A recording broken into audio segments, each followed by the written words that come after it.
Trumpism, when you try to force these hated DC, Washington swamp psychos with -20 favorable and approval ratings down their throats, because it's what you want. Because it's what they want.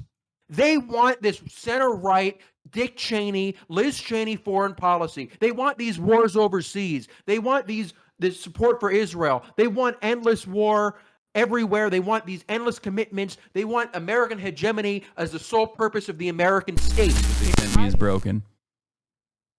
Okay, so. All right. You're back on. Ettingermentum, everybody. So I just want to let you know quick that like I might have to abruptly end the call because I have I'm supposed to be zooming into the Canadian broadcaster in a little bit. And oh shit, they actually did send me a new link. Hold on. Just give us a quick update on what you think is happening in terms of the polling broadly was right. The shit pollsters that were hurting seemed to kind of get things right. The higher quality ones that did really well in 2022 seems to have overclocked Kamala a bit. The path here is really like the shitty, narrow Joe Biden 270 path. It's hypothetically possible that she could get through the blue wall through Wisconsin, Michigan, Pennsylvania. All those states are still rated as toss-ups by the New York Times.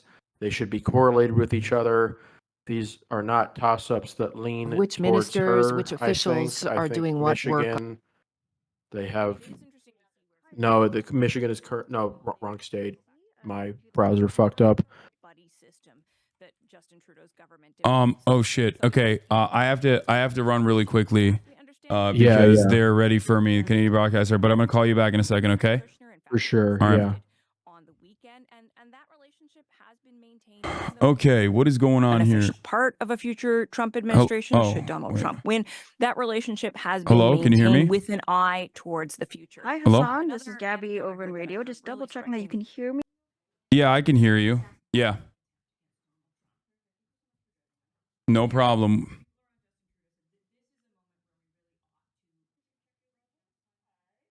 Hello. I do that for I'm muting the desktop audio real quick so you don't. I'm muting the desktop audio. I'm muting them so that you don't hear them. Anne şu anda konuşamam. Canadian Broadcast ile konuşuyorum. Ne var? Yok, aç kapıyı Alkay'ı ne olur.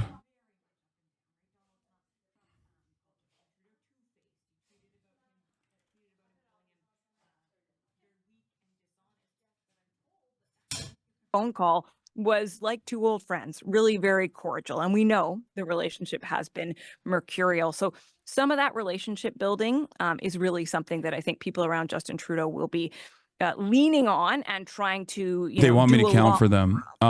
Okay. 1, 2, 3, 4, 5, 6, 7, 8, 9. Going into developing. We appreciate you counting. Thank you so much. We'll come to you shortly. Okay, thank you. And of course, those two have been in the room together before, and I've spoken to Canadian officials. I told them that I'm live in front of 300,000 people. Somebody who really wants to get down to business, really wants to get things done. In that case, there is more of a sense that there are shared values there. They know she's very concerned about issues like labor rights and the environment, things that matter a lot to Justin Trudeau. They wanted me to but count at the same so time, that I they could appreciate that there could be pressure there going forward. I know when they attempted to, build more of these relationships and have more meetings with the Biden administration, the incoming Biden administration last time around, though they were told that there just wasn't an interest in having conversations with foreign government, that the transitional period was not the time to do that.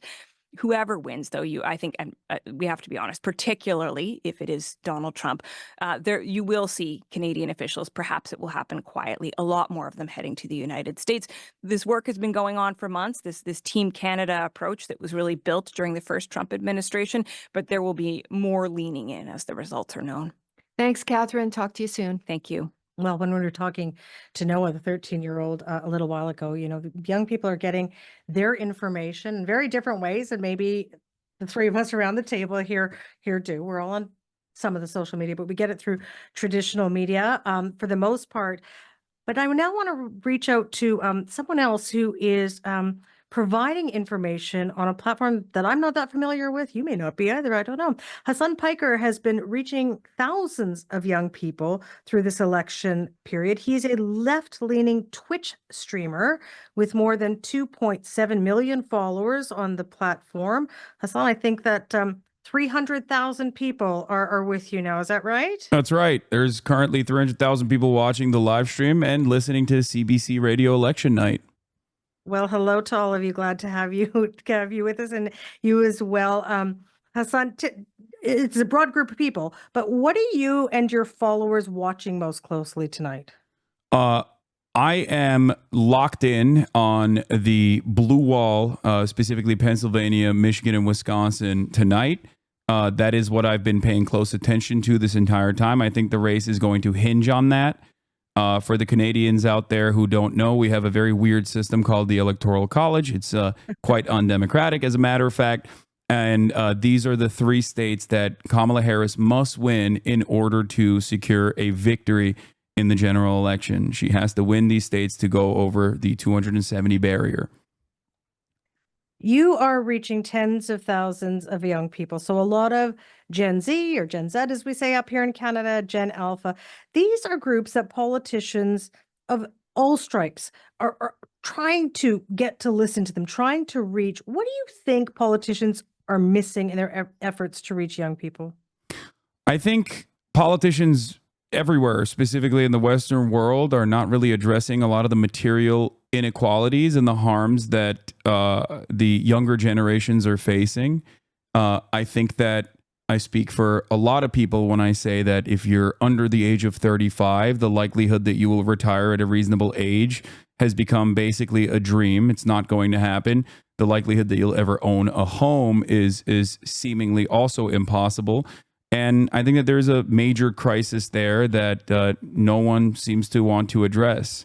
So in the absence of that, I think a lot of reactionary sentiment reaches to these vulnerable young men in particular and causes them to choose a right-wing slant. And we're kind of seeing that right now in at least the exit polls coming out of Michigan, where the majority of the young male voters in the state of Michigan are saying that they're actually in favor of Donald Trump in the 18 to 35 demographic. This is really dangerous for the future of not only this country, but for most other countries as well. And Hasan, I introduced you as a left-leaning Twitch streamer. So I only say that because I want to ask you this question: is what are the issues, the people you're hearing from on your stream, what are the issues that they care a lot about? Yeah. Can you hear me well, by the way? I might have changed my microphone. I can. I think you just switched over microphones. You sound great. I did. Okay. So the question was, what are the issues that what are you young hearing people from the people who follow you in terms of issues that they care about? I would say that obviously abortion rights are a major problem here in the country. Our Supreme Court overturned Roe v. Wade and abortion protections that we all took for granted. And beyond that, I think another very important issue is America's foreign policy, specifically as it pertains to Israel and Palestine. A lot of young people do care about that quite a bit. But outside of that, in terms of domestic issues, I think that healthcare is a major problem here in this country. Young people face the exact same problems that older generations face. In terms of access to medical care. There's a massive divide in terms of like rural healthcare, for example. We have a lot of hospital closures happening in rural areas.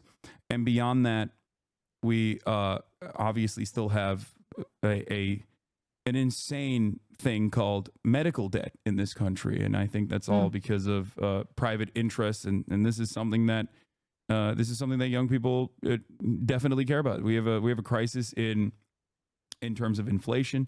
We have an affordability crisis, and more importantly than anything else, housing is a major problem. All right, Hasan, we'll have to leave it there. Appreciate you so much for taking part in this tonight. All right. Thank you for having me. That's Hasan Piker, a left-leaning Twitch streamer with 300,000 people watching that Twitch stream. You ever been on Twitch? I'm still in here, but I'm muted Answer now. that question. Well, I wouldn't even know how to go on Rob Russo. No. All right, I'm out. They ended it. That was short, awkward. I mean, yeah. Thank you, Hasan, for doing this for my country. Yeah, you know, I try my best. All right, let's get back to the let's get back to the devastating consequences of running a objectively bad campaign.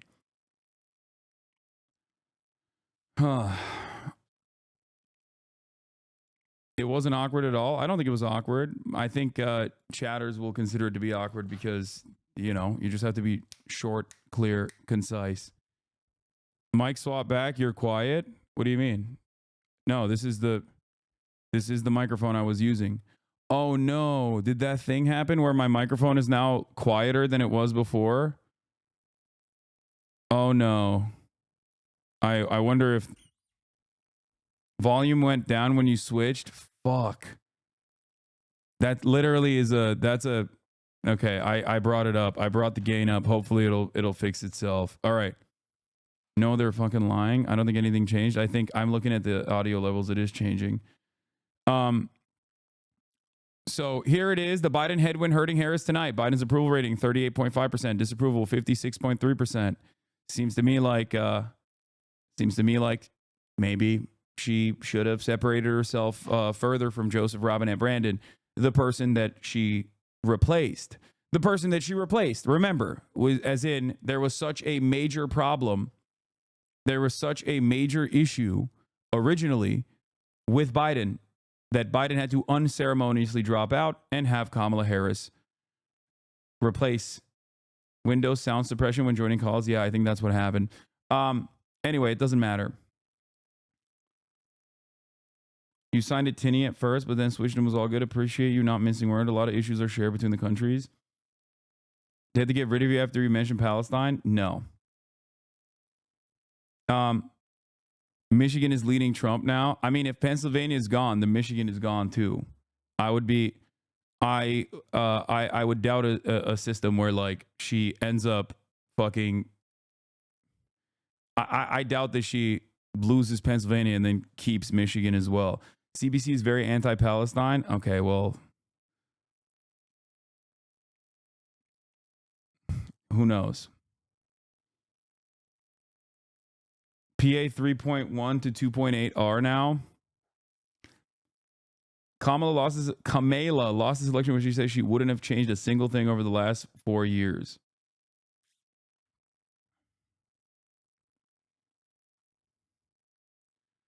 Georgia called for Trump. Decision Desk is projecting a Donald J. Trump victory in Georgia. Georgia had 3 million early votes. I expect to flip. I don't know about that. All right, let's do it. Let's bring him.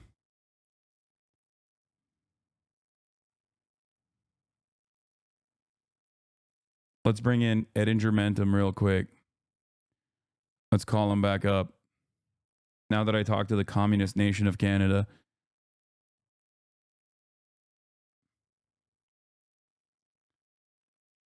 Hello, I'm back from my brief stint with the communist territories of Canada. Yeah. Let me check what Georgia is, but the story here is very simple in Georgia, and you can say everybody say hello to Bobby in the background. That's my dog. She's a sweetheart. But what happened in Georgia is very similar to 2022 with the Warnock race, but in one direction. We see in the state that Trump made gains in the rural areas, like Herschel Walker did. Senator Warnock managed to survive those gains by outperforming Biden in the entire metro area, both the suburbs and the inner city, by mid-single, high single digits. That was enough to get him to a 3-point win in the runoff. Kamala Harris, her margins in the metro area would have been enough for her to carry the state if she did not lose ground in the rural Georgia, if she did not lose ground across the state other than Atlanta. She lost ground in essentially everywhere in South Georgia, south of Atlanta. She was inconsistent in North Georgia. And I don't think that she is going to, like, did all that well in the small cities. It was a death by 1,000 cuts. It looks similar in North Carolina here. To the extent she has a path, it's by doing what she failed to do in Georgia and North Carolina, although I will say that these states are not called Ca- yet, where she's able to counteract Republican swings in rural Pennsylvania, Michigan, and seems to be Wisconsin, although So- only one county is done, and it's a Native American county. It was a So small swing. I have a question for you, real quick. Yeah. So Kamala Harris's method of suburban turnout was a demonstrable fucking failure in Georgia. Absolutely. Absolutely. An unimaginable failure. So the reason why, I mean, I don't want to do the "I told you so" route in this situation, not to you We in should. particular. We should. But We can do like, the "I told you so" route because we did. I was because trying to be bullish on her. I fundamentally believed in the world of 2022. I believe in the world where Americans, with given a generic Democrat, would choose them over Trump. We've seen that time and time again. We saw that in 2022. Democrats had the best midterm election since the Great Depression. But you can't fucking force it with your ideological, centrist, center-right, neocon preferences. You can't force this interventionist bullshit ideology down people's throats. You have to meet them where they are. You have to run somebody people see as a capable, charismatic leader. You can't be trying to fucking convince them to bring back the Iraq War era. They rejected that in 2008. You won off of a platform that said that we should spend money at home and not overseas. You get elected 12 years later off of a platform where you're saying we're going to create an interventionism of foreign policy for the middle class.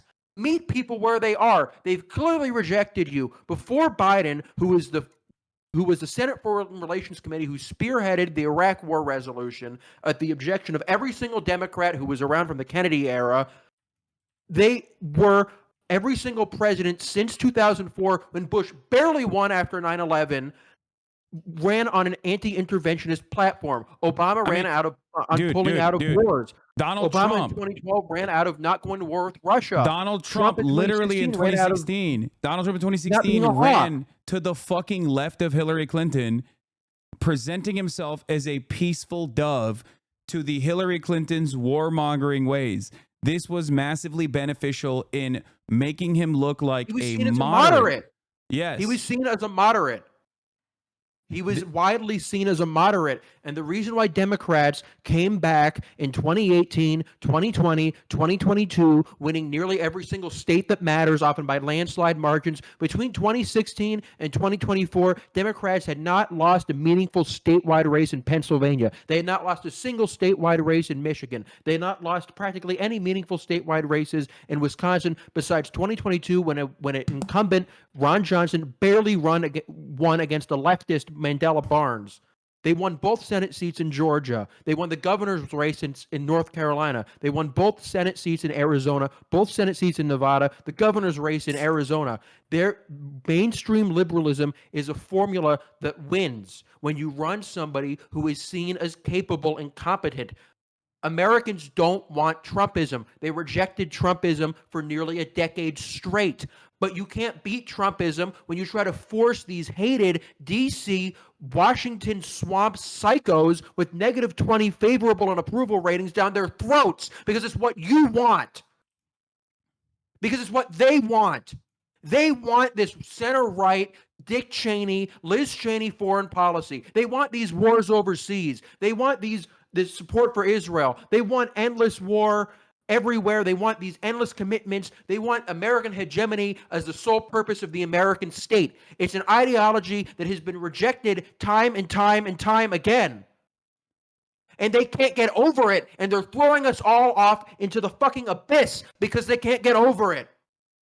They need to grow up. They need to be rooted out, root and stem. That is our project. If she can't pull out a fucking miracle in these 3 Midwestern states off of abortion, if she can't pull a rabbit out of a goddamn hat, our project for the next 4 years is making it clear that the centrists were the ones who failed us. We gave them the ball. We gave them the ball in 2020. They promised they could be electable. They barely beat Trump. They came into office with massive public support after January 6th, and they failed time and time and time again. They ran an 80-year-old man for re-election. A hated 80-year-old man. They credited a midterm victory that was so clearly the result of people running away from Biden. Not a single person in the Democratic Party in 2022 ran on the Joe Biden platform. Everybody from Raphael Warnock to Gretchen Whitmer to John Fetterman did not run with Joe Biden. They didn't even say they supported him for re-election, and they won because people saw them as different. And then you run the person who they see as a failure, you're going to fail. Yeah, there was no constituency, and not only was there never really a constituency, it was like a purely ideological grift from the Democratic Party. They just, one thing that I think is really interesting about this is that they always claim that people like myself, people like yourself, are these like idealistic fucking losers who just want to who want a unicorn, right? Like that's what Hillary Clinton said about Medicare for all. Oh, what's next? You want a unicorn? And it's like, the things that we are advocating for are not only morally correct, but they're also massively beneficial in terms of the race, in terms of winning races.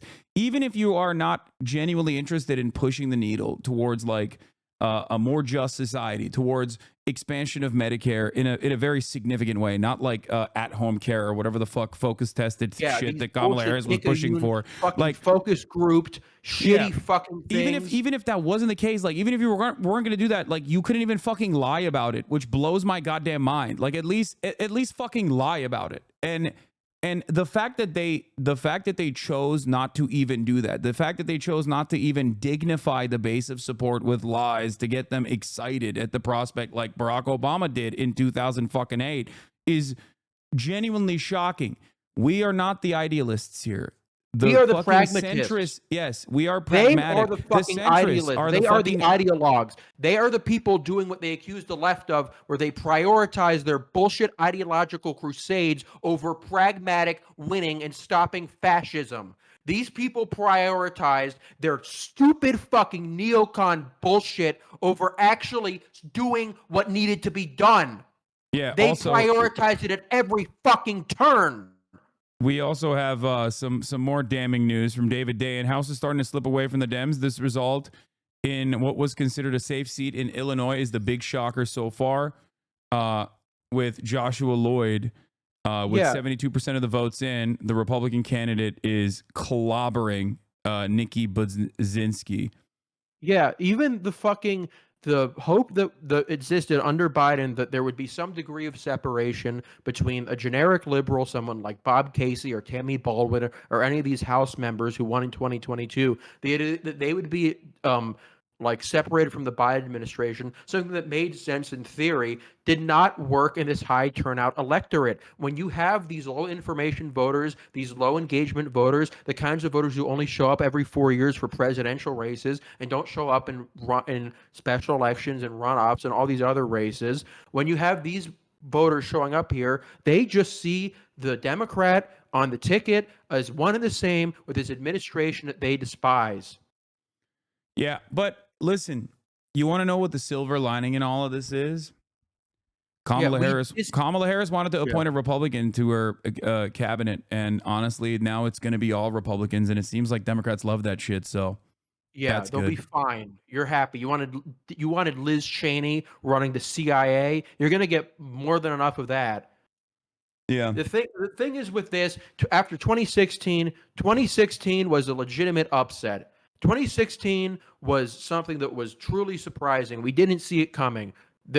Clinton was a very popular politician at some points in her career. She had the backing of this political machine that had won countless times. Trump was this person with minus 40% personal favorables. He was rejected by his party. Less than a month before the election, you had all these establishment figures who were telling him to drop out of the race. It was a legitimate question as to why he won. There were legitimate things Democrats needed to do. There wasn't a clear path forward because the party had been losing under Obama since 2010. They got blown out in 2010. They got blown out in 2014. They got killed in all these races leading up to 2016. What we have now, we have a party that is largely up, by the way. Sorry to cut you off, but that was error in reporting, data entry error. Bazinski's actually up. Yeah, but the thing is, the difference between this and And she 2016 won. is that, yeah, after 2016, reasonable people could disagree on what the proper path forward is. Centrists had a legitimate case that they had a perfectly viable, even the most viable ideology electorally, and that they had just been like they just happened to run this person who was corrupt and personally unpopular, and it fucked them. They run Biden. It doesn't make any sense. Biden, like Kamala Harris would not be running for Kamala Harris would not be the presidential candidate right now if Joseph Robinette Brandon was not so unimaginably unpopular that he had to do the unceremonious, unique thing of dropping the fuck out. Why the fuck would you spend any of your truncated campaign running towards the fucking unpopular person? Why would you keep that unpopular person's own? Why would you keep his campaign? Why would you keep his campaign? Why would you run towards him? Why would you consistently say you are going to be just like him, but like they maybe sacrificed our future on the altar of their fucking petulant, childish fetish towards Joe Biden. They sacrificed a clear path towards winning that we've seen be successful time and time and time again because they didn't want to admit that they did something wrong, even when the signs were clear every single step of the way. They were children. They were childish. They chose their feelings over what could have been done to easily be successful. People don't like Donald Trump. They've never liked Donald Trump. There's not been a single moment of this man's career that he has ever had personal positive favorability. That has never been the case for any national politician of his length of his career before. But he's probably going to be a two-term president because they insist on their fucking ideological centrist bullshit. There's still people in the chat going, bro, shut the fuck up. Joe beat Trump when no one else could in 2020. 42,000 votes, by the way. 4.5 during COVID. 42,000 votes over Donald Trump, who got COVID literally a week before, like the Comey letter. When COVID was like the top of mind, number one priority, Donald Trump literally got COVID right before the fucking election. Like he beat him by 40,000 votes. He beat him by 42,000 votes. During a generational public health crisis. Yeah, no, it is unimaginably infuriating to watch the Democrats throw so fucking consistently and so aggressively. And I know for a fact tomorrow's headlines are going to be that like those stinky Muslim Arabs didn't fucking vote for the Democratic Party. Are you happy now? How many of you voted for Jill Stein or whatever? She's getting the fuck? less than 1%. Yeah. I know. They're going to get, I think that in the aftermath of this, like depolarization of racial boundaries, Democrats are going to run an increasingly more racist campaign than the one that they ran this time around. If they don't get their fucking act in order, if they continue along the same trajectory, they will somehow, in the eve of the Republican Party's collapse, literally offer them permanent victory. Like the Republican Party is supposed to be collapsing in the aftermath of Roe v. Wade, in the aftermath of Trumpism. And they did. They did collapse. The Democratic Party as a machine and the Democratic Party as a party is not unpopular. It's just that the leadership decisions being made from the campaign has been objectively unpopular. Every single time I asked myself and I asked this community, who is this for? Whenever Kamala Harris came out and said, oh, I'm going to do a $50,000 tax cut for small businesses. I'm a small business. My mother was a small business. I'm a transnational gang and I will prosecute them. I was like, who's this for? I'm from a middle-class family. Yeah, I'm from a middle-class family. Isn't that amazing? I said, who's this for? Who is this for? Is that for you? No? Then stop imagining that it's actually for someone else. It's just objectively bad fucking messaging. Okay? Yeah, and you know what? We saw politicians in this race who were unconnected from the Biden administration. We have Ruben Gallego running against Kerry Lake, who's essentially a Trump clone. He's up by 7 points. We're probably going to see Jackie Rosen in Nevada win. She's not even a fucking leftist. She's a Zionist. She's insanely Zionist. We have Sherrod Brown in Ohio, who's outrunning her by God knows how much. We have like even the shitty CIA politician who's running for Senate in Michigan is outrunning her. The two incumbents in Pennsylvania and Michigan are outrunning her. There's a constituency here who are perfectly willing to vote for Democrats. They just don't want to vote for an administration that they've seen as a failure since the fall of Kabul. And like people will fucking like Hillary, they'll crucify me for saying this, but like I don't entirely blame them. I get it. I get it. Biden looked inept. Kamala Harris is an inexperienced politician. She's only been in elected office since 2016 nationally. She's won 2 races against Republicans, one of which was in California that she nearly lost. She did nothing during her vice presidency. She was connected to Biden's biggest failures. When she ran for president, there was a moment of excitement that she could break from him, that she could represent something new, maybe Yeah, a more that moment left-wing of excitement came with almost $1 billion in fundraising from small donors, and they literally looked at that and were like, all right, we're good now. Yeah, I don't get why they picked fucking Walls. What was the point of that? Why'd you do that? Exactly. Remember when the vice presidential debate was happening, or even leading up to that, when they objectively moved to a attack to the center, attack to the right strategy, as they always do. Yeah. I said, why the fuck didn't you pick Josh Shapiro? He would have been better. He would have been would've helped better you than in Tim Walz. Pennsylvania. If you were going to go to the center, then yeah, go with the conservative governor from the state of Pennsylvania. You get a 2-point bump regardless, because he's the governor of the fucking state that you have to win. And on It's top more of that, consistent. He loves Israel. He was a former IDF member. He loves charter schools. yeah. He's not like he And, doesn't have any. of these more left-wing importantly, he would have been a inclinations. better communicator. He could have done the fucking Barack Obama thing that he does all the time, and he would have been a better communicator of like the tepid neoliberalism of Kamala Harris. Yeah, I don't know why they running went that with Tim the Walz, fucking, who like a progressive. It doesn't make any sense. yes, They of neutered course him. I said Walz was good. Chatters, you're not understanding what I'm saying. Walz Walz is a would've won. fucking gem. Are you stupid? Tim Walz, if he was at the top of the ticket right now, this would not even be a conversation that we're having. Tim Walz is a would be gem. winning. The He was problem the is, sole candidate in this entire race who had positive personal favorables. yeah, the only they wasted it. They wasted his opportunity. They literally turned around and backpocketed him, and they forced him to fucking repeat talking points that were coming from the top of the ticket.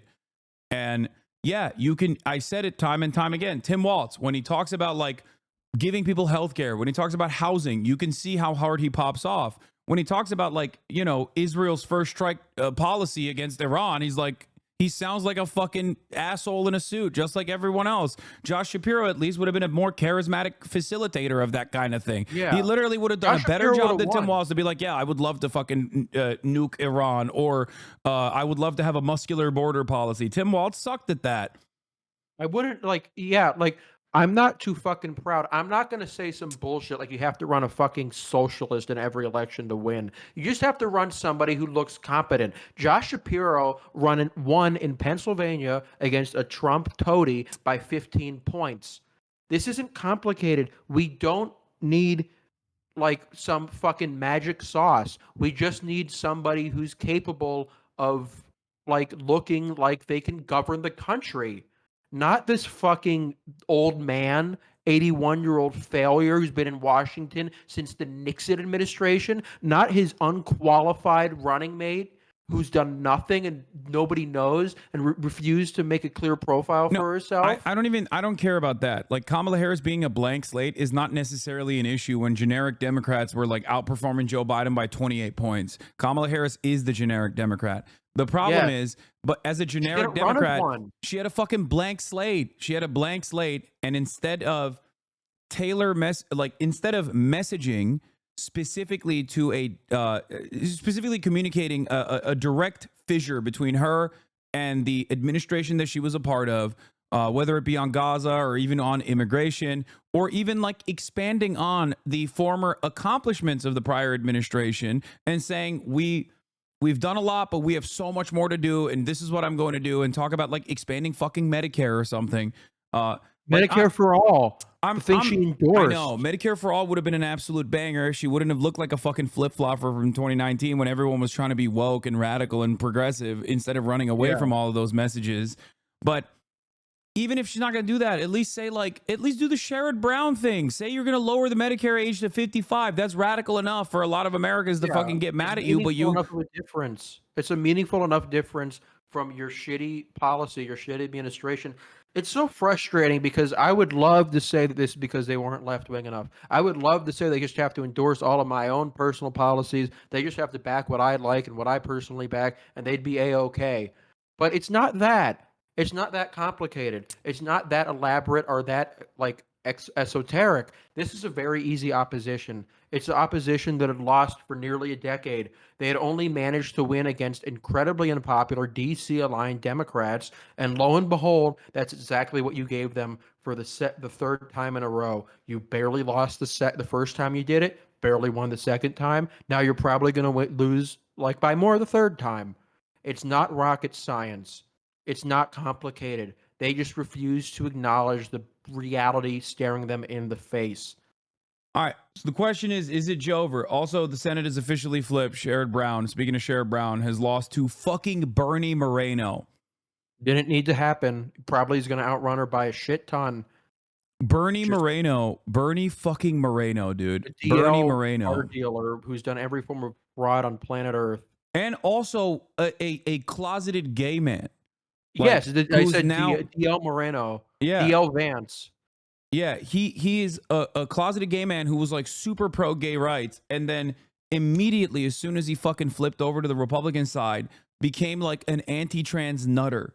Okay, straight up, like there is mountains of opposition research on this motherfucker, and he wasn't even like the best slated to win this seat from the Ohio primaries. They just He was the worst performing candidate in the Ohio primaries. He was losing the entire way through. He was losing when Biden was in the race. I mean, like, certainly the polling was probably wrong there. It was probably the case that the polls were only reaching a group of voters who were more likely to be ticket splitters, and they missed the low information voters who only turn out during presidential races, who only vote party line. That was what happened in 2020 to a degree, although it didn't cost them everything. It very nearly did. So polling has a bit of an issue here. Polling really did like show this degree of Democratic strength like against Kamala that either wasn't the case or that like the candidate at the top of the ballot being connected to the administration like just fucked them up.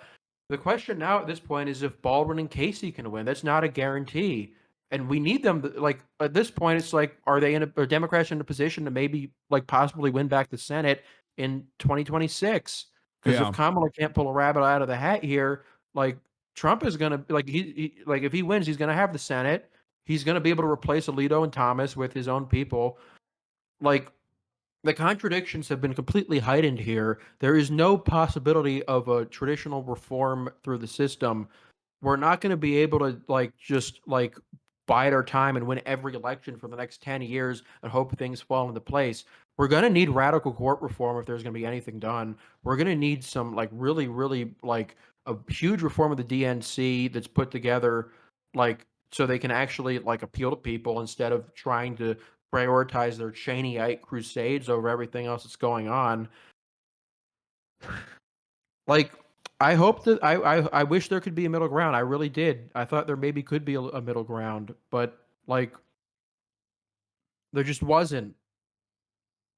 Yeah.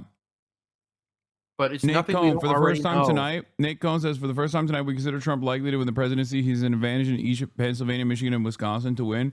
Harris would need to sweep all three. There's still a lot of vote left, but in the voting so far, Trump is narrowly but discernibly ahead. Yeah, I think that's fair. Yeah, like Shai is saying, she's just underrunning Biden across the board, no matter the demographic. It's a shift away from her. There are some demographics where this is more pronounced. There are some demographics where it's lessened. There are some areas, some suburban areas, where she's doing a little bit better than him. But the general story is this is an unpopular administration. This is an largely unpopular, inexperienced candidate people didn't know. And this is an environment in which people were very unsatisfied with the direction of the country, and the candidate who maybe might have been in a position to possibly represent change only did so in the most abstract sense instead of meeting stuff directly. Looks like Kamala Harris will not win the south end of Dearborn, an area 90+% Muslim that Biden won with 88% of the vote 4 years ago. I wonder how that happened. Maybe we shouldn't have fucking sent Richie Torres and then Bill Clinton to Michigan to be like, Arabs are dogs that need to be put down. It seems like that was a bad. By so much that the Arab vote didn't make the difference. So by the way, yeah, there's also that too. But here's the issue.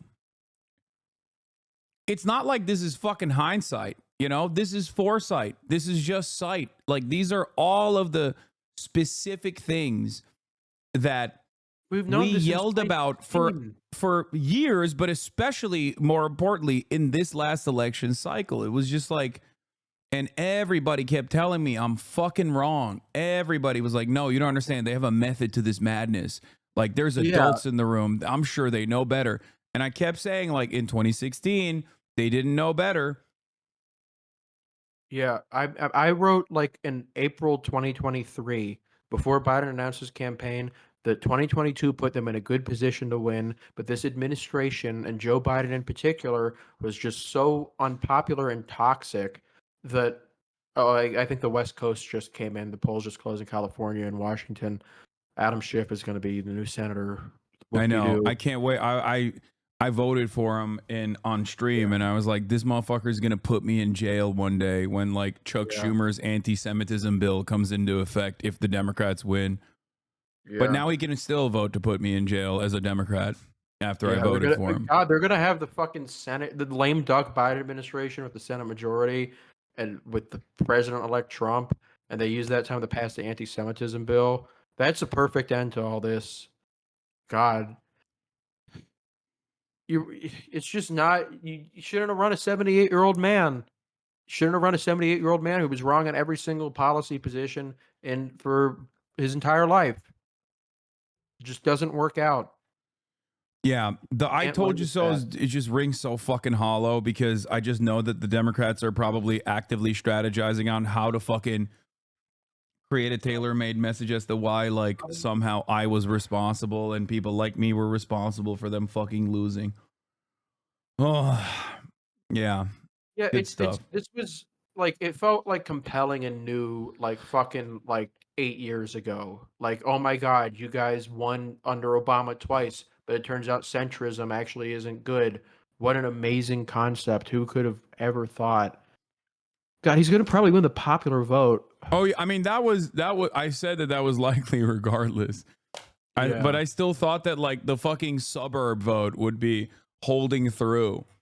You know? The thing is that if the country voted like the suburbs did, if the country voted like the entire country voted like the Atlanta suburbs, if the entire country voted like these like specific areas in Virginia and like Wisconsin and like North Carolina, if the whole country voted like that, she probably ends up winning.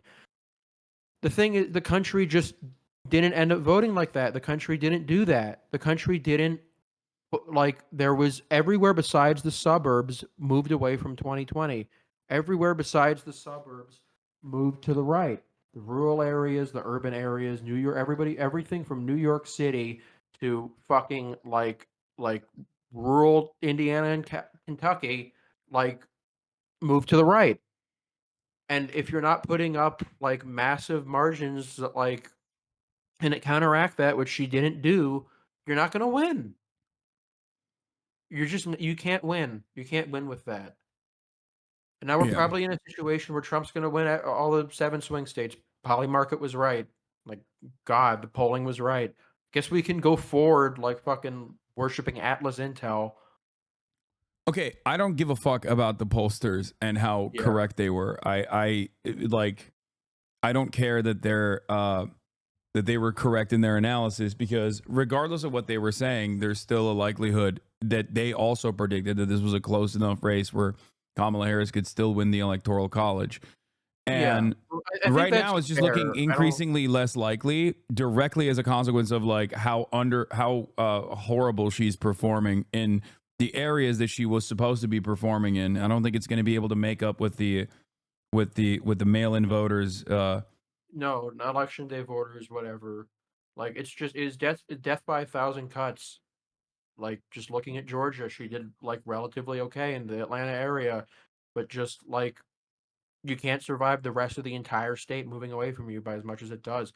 God, she's probably gonna only win New Jersey by 7. Yeah, I saw something earlier. Oh, this is it. This is the one. Kamala Harris with 95% of precincts reporting is polling at 67.8% of the vote in New York City. If that holds, that would be the worst performance for a Democratic presidential candidate in the 5 boroughs since 1988. Remember when disastrous. fucking like Kathy Hochul said, like, I'm the fucking boss. I'm gonna win all these seats. Yeah, it's like they looked at 2022, they looked at the worst performing aspects of 2022, which was New York, and they literally were like, let's nationalize that strategy. Let's tap to the center. Let's do the crime panic shit that was a demonstrable failure in New York in 2022 in the midterms. That and let's just do that on a national campaign. This is why I always told my chat, Democrats do not fucking learn lessons. They never learned the lesson from 2016. They never learned that lesson. There was a brief progressive momentum in the Trump administration because, like, obviously they were falling apart so disastrously, so spectacularly that, like, there were a lot of victories, a lot of races that were secured by, like, the Justice Democrats or groups like that, but ultimately, this was very closely resembling a 2016 run in many respects, with not as an unpopular candidate with Kamala Harris. Like, at least she didn't have. You talked about Hillary Clinton's like electoral successes, but like at least she didn't have conspiracy theories and all of the other shit, all the other undesirable shit that was associated with the Clintons in general, or even NAFTA, right? Like, she didn't have any of that baggage. But even then, she still desperately tacked to Joe Biden over and over again. It was like she was explicitly saying shit like, the vice president can't break from the president. That's not what we can do. Why not? Why can't you break from the fucking president? Nobody likes him. You're trying to win the election, aren't you? Maybe you're not. Maybe you don't give a fuck about that. Like, Jesus Christ. It's just like these imaginary rules they placed around themselves where it's like so impossible to ever imagine like fucking doing anything meaningful to break from Biden, while like everything else can be compromised on. Anti-interventionism can be compromised. No. You can break from the president when you're Joe Biden and you're breaking in the right-wing direction. That's the only way that you can break. Chuck Todd blames Latinx for Democratic losses among Hispanics. Yeah, dude, that's right. There was not a single fucking campaign message that had Latinx on it. Shut the fuck up, Joe Biden dumbass. hasn't said Latinx since 2020. Yes, Joe Biden ended this fucking woke shit, like, literally. He's 800 years old. He's barely stopping himself from saying fucking slurs, okay? There was no identity politics anywhere in this fucking campaign. Yeah, even she though never the media talked about how she would be the first woman president. They praised Kamala Harris for breaking from identity politics. I praise Kamala Harris for not doing that. It was smart. It was a smart thing to do. It was the consensus. This was the consensus. The consensus was that, like, this is a right-wing slant. They're doing it already. They're like, oh, the Democrats were too woke. That's why they lost. They need to be more fascist. Yeah, see, this is what I hate. And I wrote about this. I wrote 2 articles at the end of the election. I wrote an explanation for why Trump loses. I wrote an explanation for why Kamala loses, and I blamed it mostly on Biden.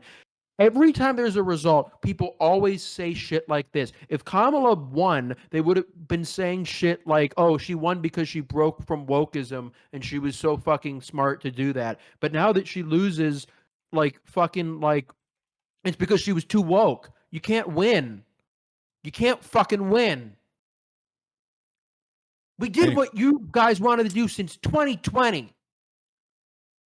This is where it gets us. You're not that fucking smart. Look, they're doing it. Open letter to Democrats. Spending 4 years defending trans issues was a huge loser. Oh my God. I'm going to lose my fucking mind. They're so dumb. Everyone is so fucking stupid. They didn't defend it. No, the Democratic Party is literally the same as the Republican Party on this issue, where you know how the Republicans say, like, oh, what's the solution to gun violence? More guns, more of the same problem. The Democrats look at the problem where they do not actually have a competitive race where they showcase any sort of polarization from the Republicans. They literally run towards the Republicans. They want to hug and kiss them. And then they turn around and go, you know what was the problem? We didn't go right enough. Yeah, that's the only fucking conclusion they can come to. Like, this shit, like, saying up to 2020.